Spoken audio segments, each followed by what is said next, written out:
અધ્યાય એની પહેલી કલમ વાંચશું. યુના બીજો અધ્યાય એની પહેલી કલમ. તે વખતે યુનાએ માછલીના પેટમાંથી પોતાના ઈશ્વર યહોવાની પ્રાર્થના કરી. હાલેલુયા. આ અધ્યાય યુનાના પ્રાર્થના વિશે લખેલું છે. આ પૂરા અધ્યાય યુનાના એક ભજન સંગીતા છે, યુનાના એક ગીત શાસ્ત્ર છે.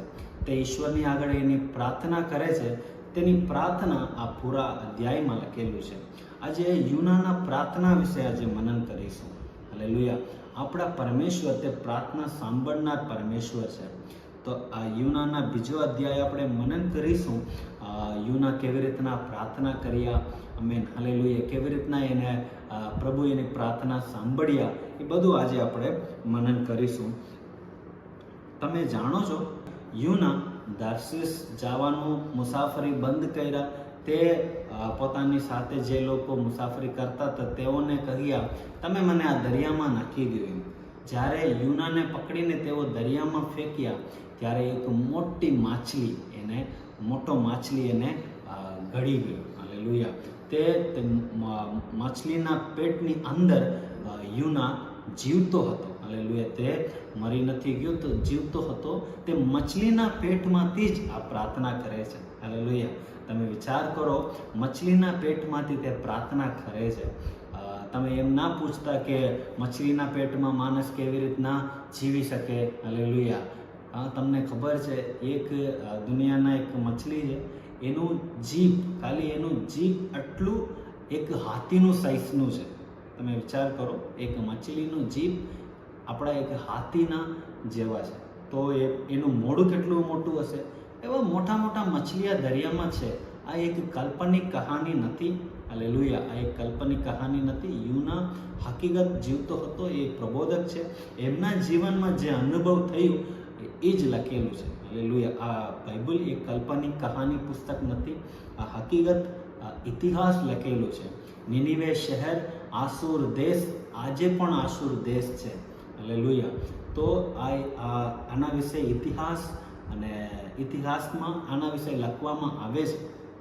તો હું જે કહું છું એ કાલ્પનિક કહાની નથી. ઓકે. તો બીજો અધ્યાયમાં આપણે જોઈએ તો યુના માછલીના પેટની અંદર રહે છે. ત્યાંથી તે પ્રાર્થના કરે છે.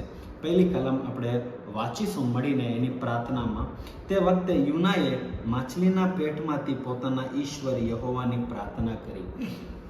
એની પ્રાર્થનાની આગળ જવા પહેલા હું તમને એક બાબત બતાવવા ચાહું છું. હાલેલુયા. કેમ આમના જીવનમાં આ પરિસ્થિતિ, માછલીના પેટમાંથી પ્રાર્થના કરવાનું કેમ થયું? હાલેલુયા. કેમ કે એ જ્યારે બહાર હતો ત્યારે ઈશ્વરની આગળ તે પ્રાર્થના કર્યું નથી. હાલેલુયા. આપણા પણ ઘણા વખત એવું થઈ જાય છે, જ્યારે આપણે શાંતિથી રહીએ છીએ, ખુશીથી રહીએ છીએ, આનંદથી રહીએ છીએ, ત્યારે આપણે ઈશ્વરને શોધતા નથી, ઈશ્વરની આગળ પ્રાર્થના કરતા નથી. એના લીધે આપણે સમસ્યામાં આવી જાય છે, મછલીના પેટમાં આવી જાય છે. ત્યાંથી આપણે પોકારવું પડે છે. પ્રભુ ગમે ત્યાંથી તમારી પ્રાર્થના સાંભળશે, એમાં ના નથી. પણ આપણે આવી રીતના રહીને, આવું જગ્યામાં રહીને, આવા પરિસ્થિતિમાં રહીને પ્રાર્થના કરવાનો એ જરૂર ન હતો. હાલેલુયા. આપણે જાણીએ છીએ આ જરૂર ન હતો આવી પ્રાર્થના કરવાની. હાલેલુયા. જ્યારે સમય હતો ત્યારે તે પ્રાર્થના કરી શકતા હતા. હાલેલુયા. ઘણા લોકો એવા છે, પ્રભુ જ્યારે સમય આપે, જ્યારે એમના જીવનમાં શાંતિનો સમય હોય ત્યારે પ્રભુને શોધશે નહીં, ચર્ચમાં આવશે નહીં, પ્રાર્થના કરશે નહીં, બાઇબલ વાંચશે નહીં. હાલેલુયા. એમના મરજી પ્રમાણે જીવશે. પછી જ્યારે સમસ્યા આવશે, તકલીફ આવશે એમના જીવનમાં, જ્યારે બીજું તકલીફ આવે ત્યારે તે ઈશ્વરની આગળ પુકારતા હોય, પ્રભુ તમે કેમ મને તજી દીધા. હાલેલુયા. આજે હું તમને કહું વાલા, જ્યારે તમારી પાસે શાંતિનો સમય છે ત્યારે તમે પ્રાર્થના કરો. હાલેલુયા. શાંતિના સમયમાં તમે પ્રભુને ન શોધતા પછી તમે અશાંતિમાં આવી જશો. હાલેલુયા. એ અશાંતિનું કારણ પ્રભુ નથી, એ આપણે છીએ. હાલેલુયા. અહીંયા યુનાના જીવનમાં આ સમસ્યા આવવાનું કારણ ઈશ્વર નથી, યુના પોતે છે. હાલેલુયા. જ્યારે યુના શાંતિના સમયમાં ઈશ્વરને શોધતો હોત, હાલેલુયા, ઈશ્વરનું આજ્ઞા પાલન પાડ્યા હોત, તો એમના જીવનમાં આ થવાનું ના હતું. હાલેલુયા. એક વચન વાંચીશું માતી 26મો અધ્યાય એની 41મી કલમ. માતી પુસ્તક 26મો અધ્યાય તેની 41મી કલમ હું વાંચું. વચનમાં લખેલું છે, જાગતા રહો ને પ્રાર્થના કરો કે તમે પરીક્ષણમાં ન આવો. આત્મા તત્પર છે ખરો, પણ શરીર અબળ છે. પાછું વાંચું. જાગતા રહો ને પ્રાર્થના કરો કે તમે પરીક્ષણમાં ન આવો. હાલેલુયા. પ્રભુ ઈશુ અહીંયા કહે છે, તમે જાગતા રહો અને પ્રાર્થના કરો કે તમે પરીક્ષણમાં ન આવો. આ કોને કહે છે પ્રભુ ઈશુ? જ્યારે પ્રભુ ઈશુના અંતિમ સમયમાં, જ્યારે પ્રભુ ઈશુ આ જગતમાં જીવતા હતા, ત્યારે પ્રભુ ઈશુ ક્રૂસ પર જવાનો સમય નજીક આવી ગયો. પ્રભુ ઈશુને ક્રૂસ પર પકડીને લઈ જવાનો સમય નજીક આવી ગયો. ત્યારે પ્રભુ ઈશુ પ્રાર્થના કરવા માટે પોતાના શિષ્ય લોકોને લઈને ગેથસેમને ગયા. ગેથસેમને એક વાડી છે, તે વાડીમાં જઈને પ્રાર્થના કરવા માટે ગયા. પ્રભુ ઈશુ હંમેશા પ્રાર્થના કરતા હતા. પ્રભુ ઈશુને ખબર હતું, આજ રાત્રે મને પકડવામાં આવશે, આજ રાત્રે મને અહીંયા લઈ જવામાં આવશે, કાલે મને ક્રૂસ પર મારવામાં આવશે. બધું પ્રભુ ઈશુને ખબર હતું. છતાં પ્રભુ ઈશુ પ્રાર્થના કરવા માટે ગયા, ઈશ્વરની પાસે તાકાત માંગવા ગયા. હાલેલુયા. પ્રભુ, તમે મને મદદ કરો એમ પ્રાર્થના કરવા માટે પ્રભુ ઈશુ પોતે ગયા. સાથે સાથે પ્રભુ ઈશુને 12 ચેલોમાંથી, 12 શિષ્યમાંથી 3 શિષ્યોને પ્રભુ ઈશુ લઈ ગયા. હાલેલુયા. પતરસ, પીતર, યાકૂબ ઓર યોહાન. પીતર, યાકૂબ, યોહાન, એ 3 શિષ્ય લોકો પ્રભુ ઈશુના નજદીકમાં હતા. હાલેલુયા. પ્રભુ ઈશુને કુલ 12 શિષ્ય છે, એમાં 3 શિષ્ય હંમેશા પ્રભુ ઈશુના નજદીકમાં હતા. પ્રભુ ઈશુ પ્રાર્થના કરતા સમયે તેઓને પણ લઈ જતા હતા. હાલેલુયા. તો પ્રાર્થના કરવા માટે પ્રભુ ઈશુ 3 લોકોને લઈ ગયા એમની સાથે. આવો આપણે મળીને પ્રાર્થના કરીએ. પીતર, યાકૂબ અને યોહાનને લઈ ગયા અને પ્રભુ ઈશુ તેઓને કહેતા હતા, તમે અહીંયા રહીને પ્રાર્થના કરો, હું જઈને પ્રાર્થના કરી આવું એમ બોલીને તેઓ 3ને એક જગ્યામાં રાખીને પ્રભુ ઈશુ દૂર જઈને પિતાની આગળ પ્રાર્થના કરતા હતા. પાછું આવીને જોઈએ તો આ 3 સૂતા હતા, પ્રાર્થના નથી કર્યા. ત્યારે જ પ્રભુ ઈશુ આ વચન બોલે છે 41મી કલમમાં. ઉપરથી વાંચતો આપણે સમજણ પડશે. 40મી કલમથી, પછી શિષ્યોની પાસે તે આવે છે ને તેઓને ઊંઘતા જોઈને પિતરને કહે છે, શું તમે એક ઘડી પણ મારી સાથે જાગતા રહી નથી શકતા? હાલેલુયા. ખાલી 1 કલાક તમે મારી સાથે જાગતા નથી રહી શકતા? આજે ઘણા લોકોને પ્રાર્થના કરવાનો તકલીફ પડે છે. 1 કલાક પ્રભુના ઉપસ્થિતિમાં કાઢવું એટલે એટલું મુશ્કેલ પડે છે. હાલેલુયા. પ્રભુની સાથે જાગતા રહી શકતા નથી. આપણે કલાકો આપણે ફોન વાપરી શકીએ, કલાકો આપણે યુટ્યુબમાં વિડીયો જોઈ શકીએ, કલાકો આપણે ફોનમાં બીજાની સાથે વાત કરી શકીએ. હાલેલુયા. બીજા લોકો વિશે વાત કરવા માટે આપણી પાસે હજારો બાબતો છે. કલાકો આપણે બીજાની સાથે વાત કરતા હોય. ગામમાં જઈને પરચેસ કરવા ગયા, હાલેલુયા, સુપર માર્કેટમાં જતા આવતા હોય, કલાકો નીકળી જાય. પણ પ્રાર્થનામાં કલાક કાઢવું એટલે લોકોને એટલું તકલીફ પડે છે. પ્રભુ ઈશુ પિતરને એ જ કહેતા હતા, શું તમે 1 કલાક પણ મારી સાથે નથી જાગી શકતા? પ્રાર્થના નથી કરી શકતા? 41મી કલમમાં પ્રભુ બોલે છે, જાગતા રહો ને પ્રાર્થના કરો, તમે પરીક્ષણમાં ન આવો. તમે પ્રાર્થના જ્યારે નથી કરતા, તમારા જીવનમાં પરીક્ષણના સમયમાં તમે પડી જશો. એમ નથી કીધું તમારા જીવનમાં પરીક્ષા આવશે નહીં. બધા લોકોના જીવનમાં પરીક્ષા આવશે. હાલેલુયા. પણ તે પરીક્ષામાં તમે ન પડશો, હાલેલુયા, તે પરીક્ષામાં તમે જીતવા માટે, ઊભા રહેવા માટે તમને પ્રાર્થનાની જરૂર છે. પિતાની સલાહ તમને જરૂર છે. પિતાની તાકાત, સામર્થ તમને જરૂર છે. તો તમે તે પરિસ્થિતિમાં તમે જીતી શકો છો.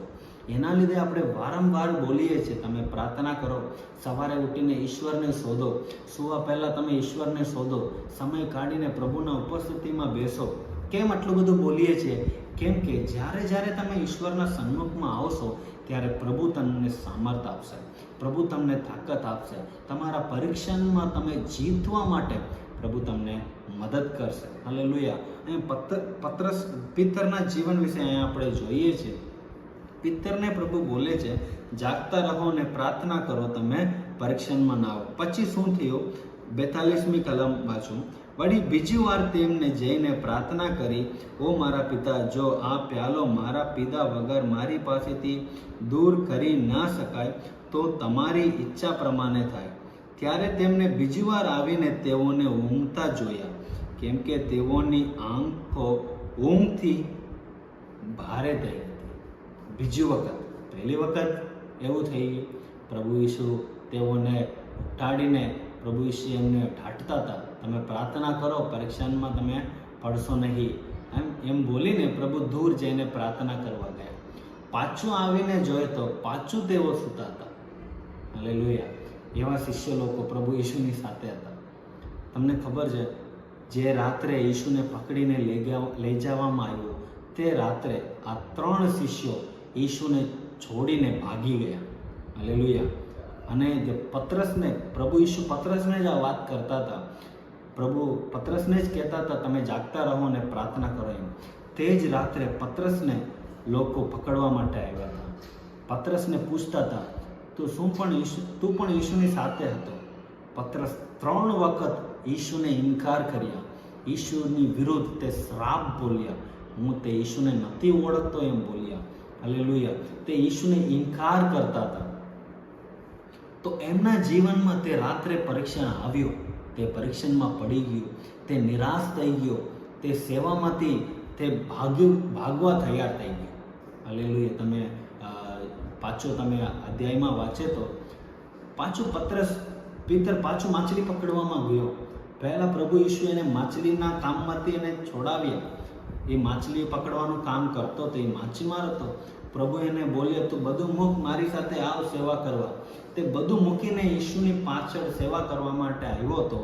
પણ છેલ્લા ક્ષણિકમાં જ્યારે એમના જીવનમાં પરીક્ષણ થયું, ઈસુને લઈ જવામાં આવ્યો, ત્યારે એ પણ પ્રભુ ઈસુને ઇનકાર કર્યા. એમના અંદર એક ગિલ્ટી, એક દોષ, હું દોષિત વ્યક્તિ છું, હું ઈશ્વરની વિરુદ્ધ નકાર કર્યો, હવે હું સેવા માટે લાયક નથી, હવે હું જાઉં, હું માછલી પકડવા જાઉં, એમ બોલીને તે ઉઠી ગઈ. હાલેલુયા. તે પરીક્ષણમાં પડી ગઈ. પાછું પ્રભુ ઈસુ આવીને એને તાકાત આપ્યા. આ બીજું વાત છે.